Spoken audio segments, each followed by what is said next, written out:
Última entrevista de Fuera de Serie. Estamos con la abogada Natalia Bolosín, máster y doctora en Derecho de la Universidad de Yale, especializada en control de la corrupción. Escribió La máquina de la corrupción, donde analiza lo que ella considera como el gran mal argentino. ¿Qué tal, Natalia? Agustina te saluda. Natalia, Argentina, tiene un problema bastante estructural de corrupción, pero además tiene un problema enorme de impunidad. Vos hablas de unas 20 reformas urgentes y una de ellas tiene que ver con la Oficina Anticorrupción, que vos decís que no es realmente un organismo de control. ¿Nos podrías explicar esto un poquitito brevemente para que lo entendamos? Sí, no hay ningún organismo de control en ningún país del mundo que funcione como nuestra Oficina Anticorrupción. La Oficina Anticorrupción en la Argentina es gestionada por una persona que es designada y removida a dedo de manera discrecional y unilateral por el presidente de la Nación. Es decir, no es una persona que sea designada ni por concurso público, ni con intervención de la sociedad civil, ni con intervención del Congreso de la Nación. No hay ningún mecanismo que no sea la decisión discrecional del presidente o de la presidenta. Además, la oficina no tiene independencia administrativa, depende directamente del Ministerio de Justicia, que a la vez depende de la Presidencia de la Nación, y tampoco tiene autarquía financiera, es decir, no tiene presupuesto propio, sino que su presupuesto forma parte del presupuesto justamente del Ministerio de Justicia. Esto no es un organismo de control, digamos. Entonces, cuando uno se pregunta por qué la Oficina Anticorrupción no funciona, especialmente no funciona para investigar al poder, bueno, la respuesta es obvia: nadie se investiga a sí mismo, no hay ningún organismo de control en el planeta que pueda investigar a los propios funcionarios que designan al titular de ese organismo. Entonces, el problema no es la actual titular de la oficina, que 15 días antes de ser designada era diputada del partido de gobierno, sino la oficina en términos institucionales, porque el anterior titular de la Oficina Anticorrupción durante el kirchnerismo, Julio Vitovelo, jugaba al fútbol con Néstor Kirchner en Olivos. Entonces, de nuevo, el problema no son las personas que están a cargo de ese organismo, sino cómo ha sido diseñado institucionalmente. Y este es solamente un ejemplo, ¿no? Cuando uno mira el modo en el que fueron diseñadas las instituciones en la Argentina, tanto en el sector público como en el sector privado, bueno, no sorprende que tengamos el problema de corrupción estructural que tenemos, al que yo llamo la máquina de la corrupción, ¿no? Claro, entonces, ¿para qué nos serviría una institución? Es un poco como que yo, leyendo bastantes notas que te hicieron y parte del libro, me da la sensación de que lo de la transparencia es una forma de decir, de poner un manto de tranquilidad sobre cosas que vinieron pasando, pero que en realidad mucho de transparencia y de cambio no hay en el trasfondo. Sí, estoy de acuerdo. Lo que se ve en la Argentina, pero no ahora, sino históricamente, es lo que hacen, digamos, los gobiernos cuando hacen algo en relación con el problema de la corrupción, hacen dos cosas.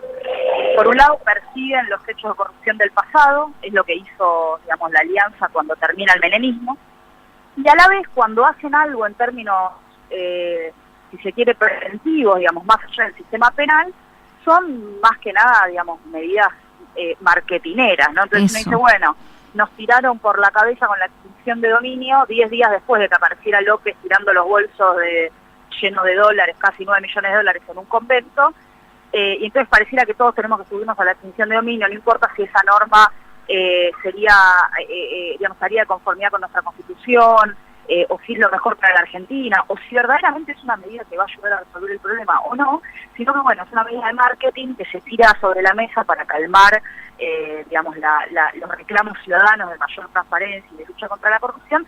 Mientras tanto, el sistema de fondo sigue siendo el mismo. Yo pongo siempre el acento en el sistema de obra pública y de contrataciones, porque lo que yo muestro ahí en el libro es que si vos mirás la historia de la corrupción en la Argentina, la mitad de los grandes casos de corrupción de los últimos 30 años se explica por algún agujero en el sistema de compras y contrataciones, ¿no? Un ejemplo: Argentina hace obra pública con una ley de 1947. Es algo que nadie se anima a tocar. Entonces, mientras nos distraen con la extinción de dominio y la ley de la repetida, y algunas cuestiones que son importantes, pero que solo hacen a la cuestión penal, a la persecución de los hechos cuando los hechos ya ocurrieron, mientras tanto el sistema de fondo, que es el que permite que esos hechos ocurran, y que es lo que tenemos que cambiar, por ejemplo, para prevenir y no tener otra tragedia de 11 como tuvimos aquí en la Ciudad de Buenos Aires, mientras tanto ese sistema estructural se mantiene igual desde hace, no 10, 20, 30 años, sino desde hace 60, ¿no? Natalia, está claro, otra reforma urgente que planteás es la del financiamiento, porque estamos en pleno año electoral, el gobierno no logró sacar la reforma política ¿cuál es tu opinión y análisis respecto del control sobre el financiamiento de las campañas electorales? ¿Y qué te parece que debiera tener una nueva ley para que no se tiña de corrupción? Mira, lo primero que hay que decir ahí es que el gobierno ató la reforma del financiamiento a su obsesión con el voto electrónico, ¿no? Que quiso disfrazar con la boleta única electrónica, que en realidad es un modo de voto electrónico, y que el mundo desarrollado viene abandonando desde hace ya muchos años. Entonces, en esa discusión que el gobierno tuvo, sobre todo con los especialistas de la sociedad civil, desde donde se planteó claramente que Argentina necesita un sistema de boleta única de papel, ataron a eso el tema del financiamiento. Entonces, cuando la sociedad civil reclamaba, oigan, hay que mejorar el sistema de financiamiento político, el gobierno decía, bueno, a cambio de eso necesito que me aprueben la boleta única electrónica.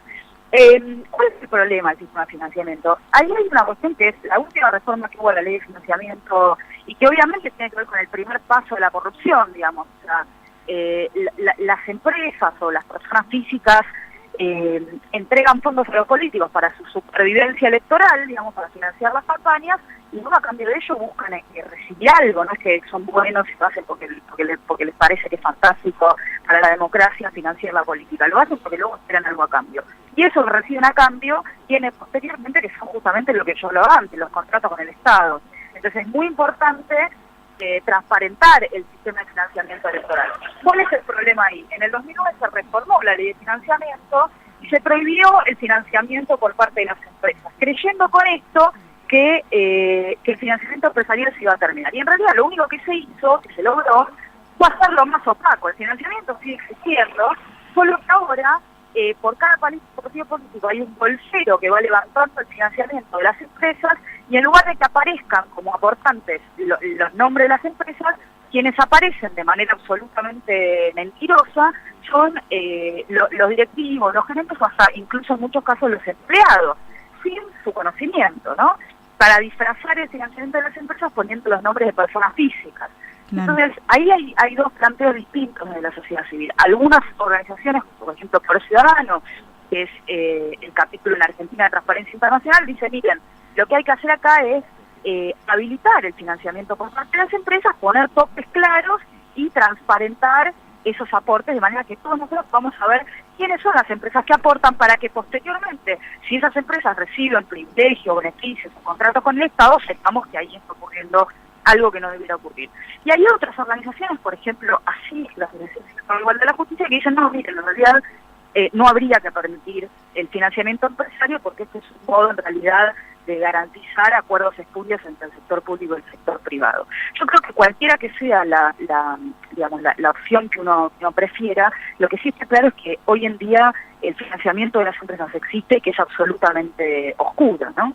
Y a tu criterio, Natalia, ¿los empresarios son más víctimas del sistema de corrupción o más cómplices del sistema? No, son cómplices, no son víctimas, pero en absoluto, digamos. O sea, yo pensaba, bueno, estas declaraciones de ayer del presidente de la Nación, ¿no? Sí. Sobre su propio padre, como una víctima de extorsiones, y además circunscribiéndolo al kirchnerismo, ¿no? Como si SOCMA se hubiera creado en el 2003 y no en los años 60, ¿no? Como si SOCMA no hubiera sido una de las empresas que más creció durante la dictadura, como si SOCMA no hubiera sido una de las empresas, o el grupo Macri no hubiera sido uno de los grupos empresarios argentinos que recibió beneficios de las privatizaciones durante los 90.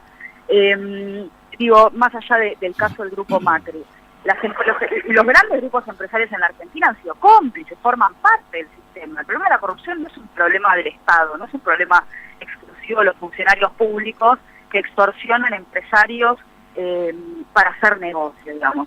Los empresarios forman parte de ese sistema no existiría sin los empresarios, como tampoco existiría sin los funcionarios. Por eso yo hablo de la máquina, ¿no? Porque es un sistema, un plato del que comen todos, comen los empresarios, los políticos, los sindicalistas, los jueces, los fiscales, los periodistas. Entonces, por eso es que es tan difícil de reformar, porque nadie quiere llevar adelante reformas estructurales, porque nadie se corta sus propias manos, nadie quiere dejar de comer, digamos, de ese plato. Natalia, claro. Clarísimo. Sí, por el tema de los sindicatos, justo te queríamos preguntar, ¿son los grandes agentes económicos, administran la plata de fondos públicos y privados? Y el tema es que la mayoría de nuestros entrevistados siempre coinciden que Macri no quiere pelear con los sindicatos y que por eso detuvo el tema de la reforma. ¿Vos también creés que es una de las causas por las que el gobierno abandonó la lucha de la reforma laboral? A ver, me parece que ahí hay que hacer una distinción. Una cosa es la reforma laboral que se planteó en su momento y que uno podría discutir ahí desde el punto de vista de los derechos, si es una buena reforma o no, en la medida en que, digamos, si viene a flexibilizar los derechos de los trabajadores y de las trabajadoras, probablemente no sea una buena idea. Pero una cosa es eso, y otra cosa son las reformas que tienen que ver con, digamos, darle transparencia a la corporación sindical, digamos, transparentar el uso de los fondos, establecer declaraciones juradas obligatorias para los secretarios generales y las secretarias de los gremios, que son reformas, digamos, que se vienen planteando en la Argentina, no desde que Macri es presidente, sino por lo menos desde el retorno de la democracia. Digamos, ustedes recordarán las luchas en su momento de Alfonsín contra las corporaciones en la Argentina, digo, contra los militares, contra la iglesia, contra los grupos empresarios, contra los medios concentrados y también contra los sindicatos, y que en el caso de los sindicatos fue una lucha que, digamos, que Alfonsín perdió claramente, que después de la Rúa en algún momento quiso volver a dar. Ustedes recordarán cuando la actual ministra de Seguridad, Patricia Bullrich, era ministra de Trabajo, ese es el momento en el que cuando ella le reclama, recuerdo en un programa de Mariano Grondona, Moyano le reclama transparencia en el uso de los fondos y declaraciones juradas, y ahí la terminan apoyando la piba en esa pelea pública que tiene Patricia Bullrich en ese momento con Moyano. Y bueno, ahí también se perdió esa posibilidad de reformar estructuralmente esa corporación que son los sindicatos. Y bueno, cuando empieza a volver Cambiemos, vuelve a aparecer esa discusión, pero el presidente intenta en algún momento dar esa discusión y después termina pactando con esa corporación porque la necesita para sostener su gobernabilidad. Este es uno de los grandes problemas de la Argentina, digamos, es muy difícil romper con las corporaciones. Ahora, reitero, una cosa es la cuestión del sindicalismo como corporación, eventualmente ligada a hechos delictivos, y otra cosa es la flexibilización de los derechos de los trabajadores, que no es, de ninguna manera es necesario coser una para funcionar la otra, ¿no? Natalia, la última, agradeciéndote, ¿por qué el electorado no castiga la corrupción? Digo, candidatos que una y otra vez se presentan, ¿no es un valor para los argentinos la lucha contra la corrupción? No, yo creo que es un error pensar que digamos, sacar conclusiones de lo que hace el electorado cuando se decide una elección en relación a un solo criterio, como puede ser el de la lucha contra la corrupción, es un error, porque el voto es un acto volitivo complejo. Primero desde el punto de vista individual, porque nadie vota solo por una cuestión, nadie, piensen en sus propios votos, ¿no? Históricamente desde que uno no vota solo en función de la corrupción, uno vota por otras cuestiones que le interesan y cada uno tiene sus preferencias, digamos, sus intereses en relación con la seguridad, la inflación, la economía, la corrupción y un montón de otras cuestiones, las cuestiones de género, el aborto, qué sé yo, un montón de cuestiones. Entonces ahí, digamos, ya hay un problema en cuanto a que es un acto individualmente complejo, pero además es un acto volitivo complejo porque es un acto colectivo el acto de votar. Cuando uno vota, uno sabe que hay otra cantidad de millones de personas que también votan, pero no tiene en cuenta lo que cree que van a hacer los demás al momento de emitir el voto. Entonces, creo que es un error. Yo pensaba, bueno, Margarita Stolbiz en un momento daba una sentencia diciendo, como con cierto desgano, diciendo, bueno, la sociedad argentina es hipócrita porque se queja de la corrupción pero después vota corruptos. En realidad habría que explicar ese planteo. Pero también habría que decir a los políticos, a los que uno podría considerar honestos, que tienen, si se quiere, una presunción de honestidad, que en algún momento le van a tener que ofrecer a la sociedad algo más que su honestidad en relación con la lucha contra la corrupción. Porque tampoco alcanza con votar honestos para terminar con un sistema, digamos. Primero es muy difícil de identificarlo, pero aún si no pudiera hacerlo, y aún si ganaran los honestos, ¿qué son los honestos para cambiar algo que, como yo les decía, es estructural, es una cuestión que está arraigada en nuestras instituciones desde hace 200 años? Pero en algún momento los políticos honestos y las políticas honestas van a tener que pensar a la sociedad, por lo menos algunas de las 20 reformas que yo planteo que nos deben desde el Congreso, por ejemplo, desde hace 20 o 25 años, reformas que la Constitución mandó a realizar hace 20 o 25 años, no alcanza, al final del día no alcanza con la honestidad. Tal cual, no alcanza con la honestidad de uno solo. Muchísimas gracias, Natalia, por tu tiempo. Sabemos que estás súper atareada, pero queremos hablar con vos de todos estos temas. Bueno, un gusto, hasta luego, muchas gracias. Igualmente. Hablábamos con Natalia Volosín, máster y doctora en Derecho por la Universidad de Yale de Estados Unidos, especializada en control de la corrupción. Viste que nos hizo un paneo, bueno, de muchas cosas que ya sabíamos. Ella es muy directa en algunos temas que la verdad es que está bueno siempre escucharlos. Pero a mí me llama un poco esto de, ella dice que la mera creencia de que los ciudadanos controlan al Estado, a los contratistas, a los que hacen las obras públicas, a los empleados municipales, a los empleados del gobierno, ya tiene efectos positivos. Y ella dice, imagínate si de verdad lo hiciéramos. Claro, si lo concretáramos plenamente. Exacto. Bueno, siempre hablamos en definitiva de ese déficit cívico que tenemos más allá del sufragio cada 4 años, que es decir, tratar de controlar los actos de gobierno en la medida de las posibilidades, porque lo ideal obviamente sería que hubiera, como ella dice, entes de control independiente que podrían vigilar a las empresas, al Estado y todo lo más, que es algo que en esta maquinaria no existe, pero por lo menos los ciudadanos estar alertas, y eso le mete una presión a la política. Exacto. A ver, la corrupción es la que hay, el Estado está en el estado en el que está, el gran Estado que tenemos, que se lleva tanta plata, es el que hay, es lo que hay, digamos. Sí, ¿viste la típica frase, es lo que hay? Es lo que hay. Bueno, si es lo que hay, tenemos que cambiar algo nosotros, porque no podemos seguir pretendiendo que 3 personas que votamos, 3 me refiero en comparación a la cantidad de argentinos que somos, hagan algo, porque ya está demostrado que no pueden, no quieren, no es posible, ponele el verbo que vos quieras. Pero como ciudadanos tenemos que empezar a hacer algo, tenemos que movilizarnos, tenemos que empezar a involucrarnos desde nuestro lugar, en el pequeño espacio en el que podamos, pero tenemos que empezar a hacer algo, porque el país o lo sacamos entre todos o no lo saca nadie. I've been losing sleep, dreaming about the things that we could be. But baby, I've been praying.